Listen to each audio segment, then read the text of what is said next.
नमस्कार, आप देख रहे हैं न्यूज़ वन इंडिया और मैं हूं आपके साथ अर्चना गुप्ता। बुलेटिन की शुरुआत कर लेते हैं बड़ी खबर के साथ। रामपुर से बीएसपी ने लगाया नए चेहरे पर दांव। बीएसपी ने रामपुर से जिशान खान को बनाया है उम्मीदवार और लोकसभा चुनाव की तैयारियों में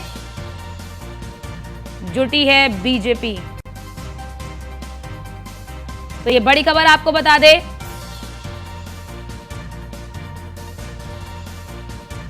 रामपुर से बीएसपी ने नए चेहरे पर दांव लगाया है। बीएसपी ने रामपुर से जिशान खां को उम्मीदवार बनाया है। लोकसभा चुनाव के लिए बीएसपी भी मैदान में है और लगातार प्रत्याशियों की सूची बीएसपी की ओर से भी जारी की जा रही है।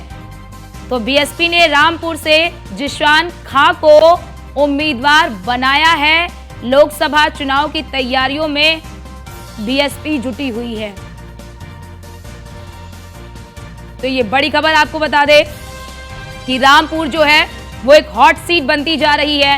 रामपुर सपा का गढ़ रहा है। आजम खान यहां से दिग्गज नेता रहे हैं, लेकिन आपने उपचुनाव में देखा होगा कि किस तरह से आकाश सक्सेना ने रामपुर में एक शिकस्त दी थी सपा को। और अब ऐसे में रामपुर के चुनावी गणित को समझते हुए बीएसपी ने यहां पर नए चेहरे पर दांव लगाया है। बीएसपी ने रामपुर से जिशान खां को उम्मीदवार बनाया है। लोकसभा चुनाव में जुट चुकी है बीएसपी भी अब लोकसभा की चुनावों की तैयारियां तेज करती हुई नजर आ रही है।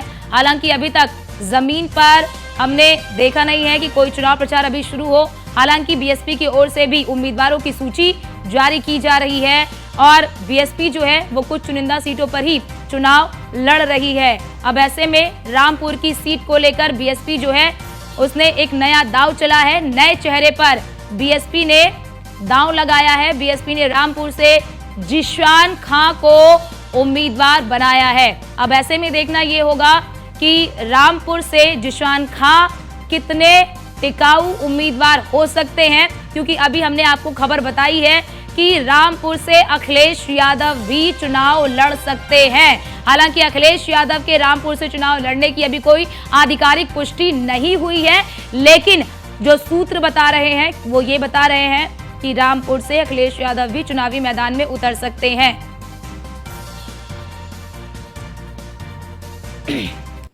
और हमारे साथ हमारे संवाददाता मनीष मिश्रा फोन लाइन पर जुड़ चुके हैं। मनीष, जिशान खां पे बीएसपी ने दांव लगाया है, ये दांव कितना सफल होगा? देखिए, निश्चित तौर से आपको बता दूं कि बहुजन समाज पार्टी ने जिशान खान को रामपुर से अपना प्रत्याशी बनाया है। हालांकि रामपुर हमेशा से अगर देखेंगे तो समाजवादी पार्टी की सीट मानी जाती है, जो आजमगढ़ का गढ़ माना जाता है। पर जिस तरीके से उपचुनाव में, दोनों उपचुनाव, चाहे विधानसभा के उपचुनाव हो चाहे आप देखेंगे लोकसभा के उपचुनाव हो, उनमें कहीं ना कहीं रामपुर में कमल खिलाने का काम किया था भारतीय जनता पार्टी ने। तो कहीं ना कहीं जो गढ़ माना जाता था अखिलेश यादव और आजम खां का, उस गढ़ में सेंधमारी करने का जो सफल प्रयास किया था भारतीय जनता पार्टी ने, उसमें कामयाबी मिली है।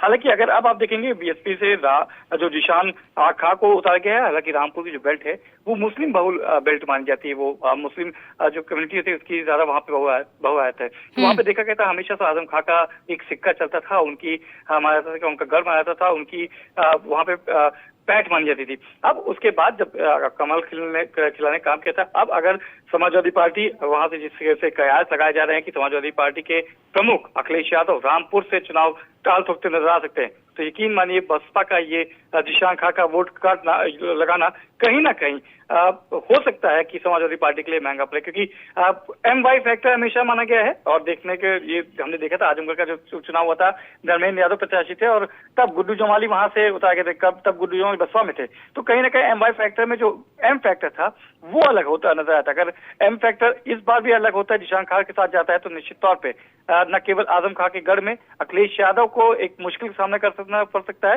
जीत किसकी होगी ये देखने वाला होगा, क्योंकि शंकु होने की वहां पे जरूर रहेगा। 3 लोगों में फाइट जरूर रहेगी, बीजेपी, बीएसपी और सपा में।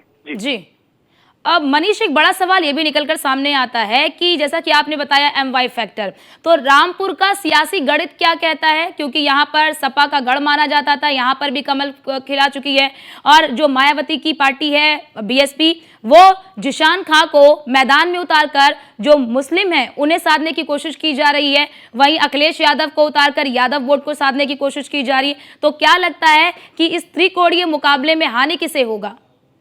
देखिए, ये कहना अभी बहुत जल्दीबाजी होगा कि किसको हानि हो सकती है, क्योंकि अभी समाजवादी पार्टी ने वहां पे टिकट का फाइनल अपना किया नहीं है। वहां पे टिकट किसको दिया जाए ये अभी देखा नहीं गया है। क्या एक बार फिर से आजम खां के किसी परिवार के सदस्य को देके वहां पे सिंपैथी वोट की पाने की कोशिश की जाएगी?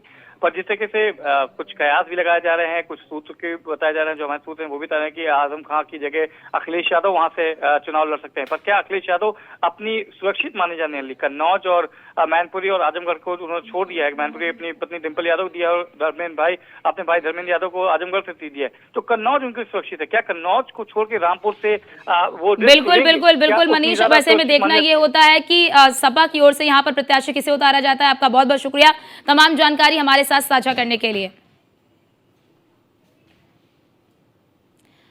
और आपको बताते चले कि रामपुर से BSP ने नए चेहरे पर दांव लगाया है। जैसा कि हम आपको लगातार बता भी रहे हैं कि BSP ने रामपुर से जिशान खां को उम्मीदवार बनाया है। लोकसभा चुनाव की तैयारियों में BSP पूरी तरह से जुटी हुई है, और जैसा कि हमारे संवाददाता मनीष भी बता रहे थे कि किस तरह से यहाँ पर MY फैक्टर जो है वो बेहद ही महत्वपूर्ण हो जाता है। और ऐसे में क्योंकि कयास लगाए जा रहे हैं